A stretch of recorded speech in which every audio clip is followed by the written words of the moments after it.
नमस्कार साथियों, मैं आपका दोस्त अशफाक अहमद और आप देख रहे हैं जनता की आवाज़। जो दिल्ली दंगे हुए थे 2020 में और अब 1.5 साल से ज़्यादा हो गया है और उस पे जो है अभी भी जो है केस जो चल रहे हैं वो बहुत सारे केस हुए थे क्योंकि 50 लोग मर गए थे और सैकड़ों लोग जो है उनकी प्रॉपर्टी नष्ट हो गई और उनके बहुत सारी दिक्कतें हुई। घर घर जला दिए गए थे और ये दंगे जो हुए तो उसमें जो इतना बड़ा धब्बा था, मतलब दिल्ली में दंगे हो गए और आज के ज़माने में ये मामूली बात नहीं है। और उस पे जो एविडेंस आए बहुत सारे, तो वो धीरे धीरे करके आ रहे हैं। किस लिए कि जो दिल्ली पुलिस है, जो तड़ीपार की जो पुलिस है, क्योंकि जो दिल्ली पुलिस है वो जो दिल्ली की सरकार, केजरीवाल की सरकार के अंडर में नहीं है, वो सीधे होम मिनिस्ट्री के अंडर में आती है। तो कंट्रोल सीधा जो है वो तड़ीपार का है। तो जो दंगे जो कराए गए थे और उसके बाद में जिस तरह से सब मामला चला, तो पूरा जो है हर तरह से उसको लिपापोती करने की कोशिश करी गई। जो दंगे हुए थे, असल मुद्दा ये है कि वहाँ पे प्रवेश वर्मा, कपिल मिश्रा, अनुराग ठाकुर ऐसे लोग जाके और भड़काऊ भाषण दे के आए थे और उसकी सब फुटेज थी, सब कुछ एविडेंस था, सब कुछ था। और उसके बाद में दंगे हुए और उसके बाद में दंगे हुए तो बहुत सारे लोगों को पकड़ा गया। तो वो कौन से लोग थे, तो जो लोग सीए से ने का जो एजिटेशन चल रहा था, आंदोलन चल रहा था, उससे जुड़े हुए लोग थे, उनको पकड़ के अंदर कर दिया गया। उनके खिलाफ जो दिल्ली पुलिस है वो उल्टे पुल्टे कुछ भी एविडेंस लगा के सबको जेल में अंदर। जब सुनवाई चालू हुई तो सब पोल खोलने लगी। तो जो लोअर कोर्ट है तो वहीं से बहुत सारे जो केस हुए, तो उसमें लोगों को फिर रिहा किया गया कि उनके अगेंस्ट में एविडेंस नहीं मिले। तो ज़्यादातर लोग जो मुस्लिम लोग जो थे, जो जेल के अंदर हुए थे, तो एक एक करके सब रिहा हुए।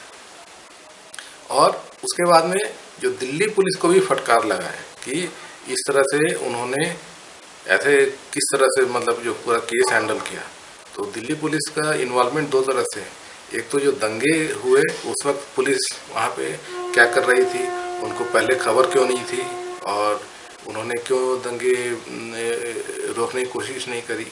और दूसरा जो है कि जब दंगे हो गए और उसके बाद में पुलिस का ये था कि जिम्मेदारी थी कि तथ्य देख के और उसके बाद में फिर सब पूरा केस फाइल करते, कोर्ट लेके जाते और ये सब करते। तो वहाँ पे उन्होंने जो लोग जिन्होंने किया नहीं था दंगे, उनको उनके खिलाफ केस बना बना के उनको अंदर कर दिया और जिन्होंने किया उसके बारे में एक शब्द कहीं में भी नहीं आया। तो अब क्योंकि कोर्ट का जो मामला होता है तो वो धीरे धीरे होता है, तो 1 साल बाद धीरे धीरे चालू हुआ। तो अब सब जो है पोल खुलने लगी, तो अब जाके जो है तो सब समझ में आने लगा। तो इस मामले में कुछ लोग जो है वो सुप्रीम कोर्ट भी चले गए थे और उन्होंने जो वहाँ पे दायर किया था कि इस तरह की बात हुई है। और फिर ये जो भाजपा के जो नेता लोग हैं, इन लोग जो भड़काऊ भाषण दिए, तभी उसके बाद से ही वहाँ पे दंगे हुए। तो इनके खिलाफ क्यों नहीं कुछ है। तो सुप्रीम कोर्ट ने दिल्ली हाई कोर्ट को डायरेक्ट कर दिया था कि इस मामले में सुनवाई करें। तो ये पिछले साल की ही बात है और दिल्ली हाई कोर्ट जो है अभी तक ज़्यादा कुछ इस मामले में किया नहीं है, बल्कि लोअर कोर्ट है वहीं से उन्होंने किया था कि पुलिस को लताड़ लगाई थी कि जो लोग इस तरह से जिन भाषण दिए थे, सब दिए थे, तो उनके खिलाफ दिल्ली पुलिस ने कुछ भी दाखिला क्यों नहीं किया था। तो अभी फिर से जो सुप्रीम कोर्ट जो है, अभी फिर से दिल्ली हाई कोर्ट को लताड़ लगाए कि ये 3 महीने का हम टाइम दिए थे और 1 साल हो गए, तो क्यों कुछ नहीं हुआ है। तो फिर से ये दिया है कि आप इसमें जल्दी से जल्दी कार्रवाई करो कि बहुत लेट हो रहा है। और बोलते हैं ना कि justice delayed is justice denied, तो वो चीज़ यहाँ पे हो रही है।